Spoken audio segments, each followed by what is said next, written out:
Estou aqui com o pastor Fabrício, um amigo que Jesus me concedeu. Ele é organizador de um evento, uma conferência chamada ID Europa. Eu tive o privilégio de estar pregando nesta conferência e eu gostaria que o pastor falasse mais sobre essa conferência para vocês que estão aí nos assistindo. ID Europa. ID Europa é um projeto que Deus colocou no meu coração há uns 2 anos.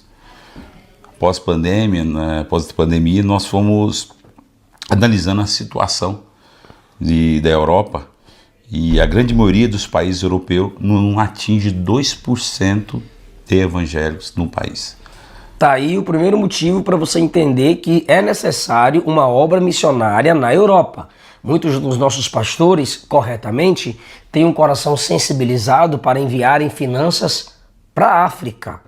Mas a Europa precisa de missionários sustentados e preparados, e creio que o pastor fala sobre isso teologicamente, porque não é fácil pregar o evangelho, viver o evangelho nesse continente.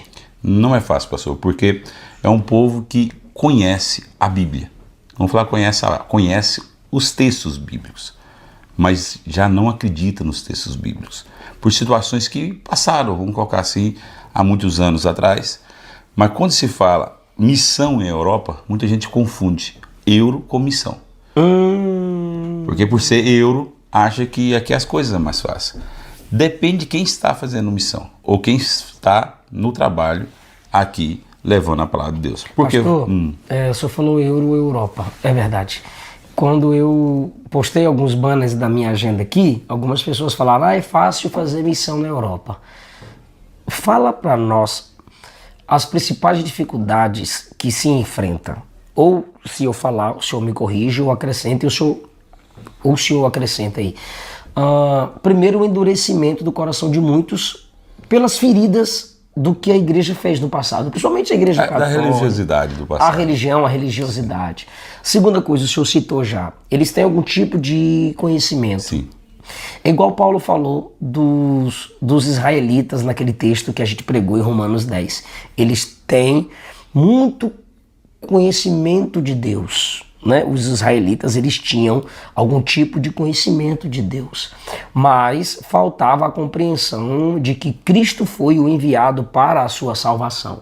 Então isso gera já um pouco de orgulho no coração deles. A gente sabe de onde a gente veio, a gente sabe o que é Bíblia. Para eles a Bíblia aqui é o quê?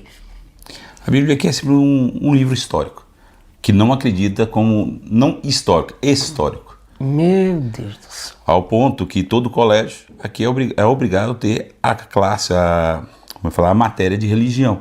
Mas nem os próprios professores acreditam no que eles estão ensinando. Ensina as crianças, vamos colocar assim, sobre uma história. Assim eles colocam no pensamento deles. Então nossos filhos que conhecem verdadeiramente o que é a palavra de Deus, têm dificuldade nos colégios, porque tem confrontamentos. Ainda que não seja considerado um país ateu, não sei se você pode me dizer se é, mas existe um ateísmo prático, pois a busca por Deus é mínima. Historicamente não é um país ateu, historicamente, mas popularmente, na caminhada que a gente vê na rua, na prática, são pessoas que não acreditam em Deus, né? São pessoas ateus, e tampouco também, nem os que acreditam em algo falam que são agnósticos. Eles acreditam em uma coisa, mas não sabem o que acredita. Então são pessoas uma força, não é energia, uma força. Então acredita que há algo, mas não referencia isso como se fosse Deus ou como se fosse Jesus Cristo. Então eles não fazem essa referência. Ao ponto que a última contagem, vamos colocar assim, né, a última pesquisa que foi feita, 1,96% desse país, não estamos em Espanha, acredita em Jesus Cristo como um único Salvador, da maneira que nós acreditamos. O senhor falou de um jeito mais facilitado, para cada 6 pessoas um é crente, para cada 10 um é crente, como é que é mais ou menos assim? No caso, cada 10 não chega a um crente.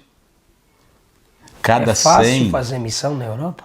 Cada 100, vamos colocar assim, se for pela contagem, 1,96% somente aceita. Cada 100 pessoas, menos de 2 acreditam em Jesus Cristo da maneira que nós acreditamos. Pelo que eu tenho visto, falta apoio da igreja brasileira aos missionários que são enviados. O senhor concorda com o que eu estou falando ou o senhor acha que é diferente? Concordo. Mas assim, eu como missionário, eu tenho eu tenho uma percepção do que eu creio que passe. Por que eu posso falar que creio? Porque eu não estou do outro lado da situação. Vamos ver. Tem gente, a maioria dos pastores, a maioria dos campos, dos pastores, dos ministérios, tem dificuldade de pedir, ou de falar, ou de fazer uma campanha de oferta para a Europa. Por quê? Porque é um país um continente de primeiro mundo. Se contar, vamos falar pelo Brasil, de 6 por 1, já é caro enviar. Cada 6 euros chega a 1 euro, 6 reais chega a 1 euro. Então eles têm essa visão que é um país que é mais difícil manter a obra do Senhor, mas também eu vejo que a visão do Ministérios Brasileiros, a relação aos países europeus, a visão deles que aqui é mais fácil ganhar financeiramente, trabalhando financeiramente, mas trabalhando para ganhar suas finanças, e não necessita de uma ajuda fora do que nós já vivemos aqui. Mas eu tenho uma situação. Um missionário que dedica simplesmente a obra do Senhor, aqui é raro você encontrar. Eu não conheço um pastor missionário, onde eu fui pregar em suas igrejas na Europa, que vivam apenas, tanto ele quanto a sua esposa e sua família, para o ministério.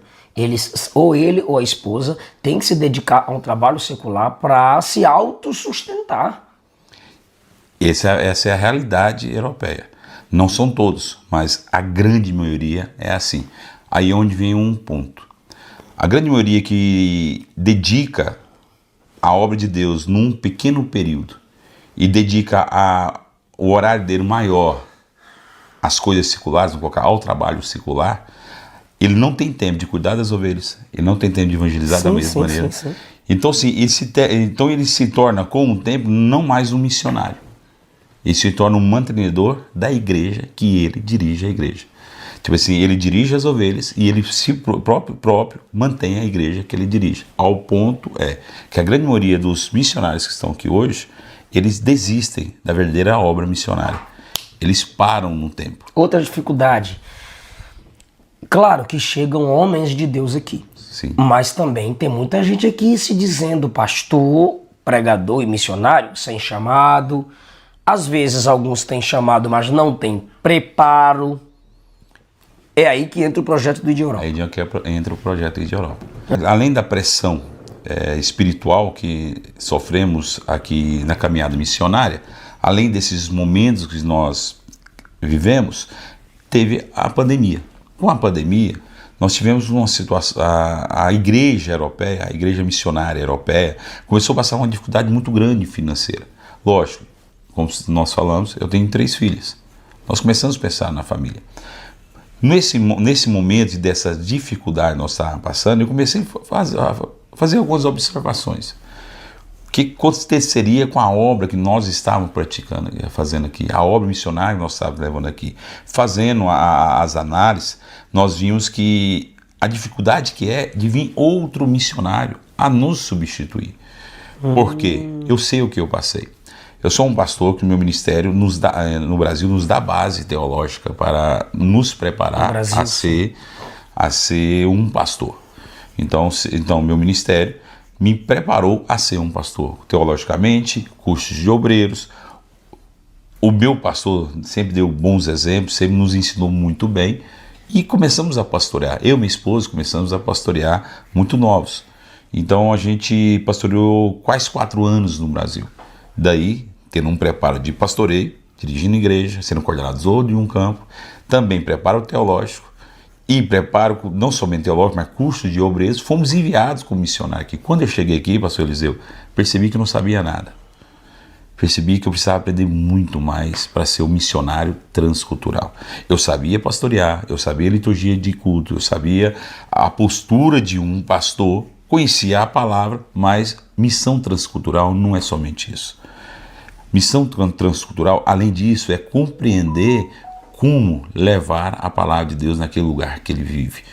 E depende de uma estratégia diferente para esse público diferente. É um povo diferente, é um povo diferente, é um povo que vê a questão religiosa ou vê Jesus Cristo de uma maneira diferente. É um povo muitos falam, coração duro. Não, eu não concordo em um coração duro. Eu concordo que é um povo que a gente não conseguiu ainda alcançar o coração deles. Por quê? Falta estratégias. Falta estratégia. Vou dar um exemplo. Porque a grande maioria dos europeus tem dificuldade de ver Jesus Cristo de uma maneira que nós vemos. Porque a religiosidade, vamos colocar as igrejas no passado, tradicionais, usaram muito do peso religioso para ter poder de uma maneira diferenciada, ou um poder econômico. Não, a gente teve uma experiência, nós estávamos na porta do restaurante para jantar, o senhor aguardando a janta, e um cara te confundiu com um padre, e ele falou o que para o senhor? Ele me confundiu com um padre e falou que ele acreditava em Deus, mas não acreditava na igreja. Aí ele falou o que para o senhor, pensando que o senhor era padre? Ele te confrontou, parece que o senhor me falou. Sim, me confrontou. Ele falou que não acreditava o que nós fazíamos. Por quê? Porque nós... Não, mas do jeito que ele falou, pode falar do jeito que ele falou. Ele falou que nós corrompemos a igreja, vamos colocar assim, usando o poder que nós tínhamos pelas pessoas para utilizar aquilo para um poder político. De que maneira? A Espanha em si, vamos lá para a Espanha, e ele é espanhol, Espanha em si foi ferida muito pela igreja. Por quê? Porque apoiou as ditaduras, porque apoiou golpes políticos, porque apoiou impérios que eram contra o povo. Para quê? Para continuar na força do poder. Tipo assim, não, ele falou com o pastor, pensando que o pastor era padre, e falou assim, eu gosto de Deus, mas não gosto de vocês, porque a igreja de vocês fez isso, isso e isso. E o pastor, eu não sou padre, sou pastor. Aí o senhor teve que explicar para ele o que é ser a diferença entre ser pastor e ser padre. E a maior diferença é que um é adorador e o outro é idólatra. Então é o seguinte, aí entra a questão do preparo. Porque o missionário fez a parte dele. O senhor chegou aqui, se adequou à cultura, em primeiro lugar, falando a língua do país. O senhor fala o espanhol. O senhor se preparou para isso. Teologicamente, o senhor veio com a base, mas chegando aqui, o senhor entende que precisa de mais estratégias para alcançá-los. É nesse quesito, pastor, que eu acho que a igreja brasileira tem poder aquisitivo para investir mais no conhecimento dos missionários aqui. Por isso que a ideia que Deus colocou no meu coração, e a gente está projetando isso, o ID Europa. O ID Europa faz parte desse plano que Deus colocou no seu coração, de formação teológica. Formação teológica. O que é o ID Europa? É a construção, a formação de uma base missionária de treinamento. Não uma base missionária para receber missionários, passar um período porque não tem para onde dormir, não tem para onde ir, passar um período e ir para outras missões. Não. É uma base missionária para que igrejas, independente de sua denominação, enviem missionários para um treinamento de missão transcultural, missiologia, um trabalho que eles aprendam a lidar com a situação de uma missão que a Europa necessita. Porque, como você está falando, eu cheguei aqui e não sabia nada. Por que não sabia nada? Porque não tinha esse treinamento. Aqui, lógico, com os anos, eu e minha família fomos aprendendo e nos adequando ao país. Mas quantos missionários não tiveram essa situação de conseguir se adaptar? Como nós falamos no princípio, principalmente pela situação econômica. Por quê? Ele teve que fazer uma escolha, ou passava fome, ou ele fazia missão. Se Deus tem que ficar tocando sempre para a igreja fazer a coisa certa, é a demonstração de que a igreja é muito imatura. Pastor, a gente ouve, a gente já foi líder de pastores aqui, e a gente vê a situação, a carência de contatos. Eu tenho dois amigos que me chamam de um grande ministério. Esse sempre porque por amizade, por proximidade, mas conheço pastores, missionários e principalmente as missionárias, as esposas dos pastores, um isolamento imenso. Não vou usar a palavra abandono, mas o isolamento é imenso, porque muda de continente e o sentimento que temos é que na Europa não se passa dificuldade, mas missionário é diferente. Missionário, a luta é tremenda. E num país, ou num continente, por falar assim, que a depressão é muito forte. A situação que as pessoas vivem de isolamento, vamos dar um exemplo. Eu tenho dois psicólogos, na verdade, duas psicólogas no Brasil que nos dá apoio. De que maneira? Pessoas que aqui estão, necessitam, e eu caminho para essas pessoas. E é muita gente. E é muita gente. Então o isolamento que nós temos aqui, na verdade, das igrejas que estão aqui, é muito forte. Um exemplo posso usar, no Brasil, tem as suas reuniões de obreiro, seus cursos de líderes, seus simpósios, encontros de amigos, um amigo que fez teologia junto, um amigo que nasceu e foi criado dentro da mesma igreja, viraram obreiro junto, que se dão um apoio. Quando você sai a uma frente missionária, isto se cria um distanciamento, e a grande maioria dos ministérios hoje não dá apoio aos seus missionários que estão na Europa no dia de hoje. Pensar, mas a obra de Deus é assim mesmo, não é para fraco, não é para covarde. Você tem que se colocar no lugar do missionário, porque a obra missionária não nos robotiza. Eles não sabem, talvez você inscrito aí não sabe, mas muitos missionários voltam por angústia de alma, por solidão. E isso não é apenas dessa geração. Você vê no Antigo Testamento Moisés pedindo a morte. Você vê na Bíblia Elias pedindo a morte. Você vê na Bíblia Sagrada que Moisés foi enviado com Arão.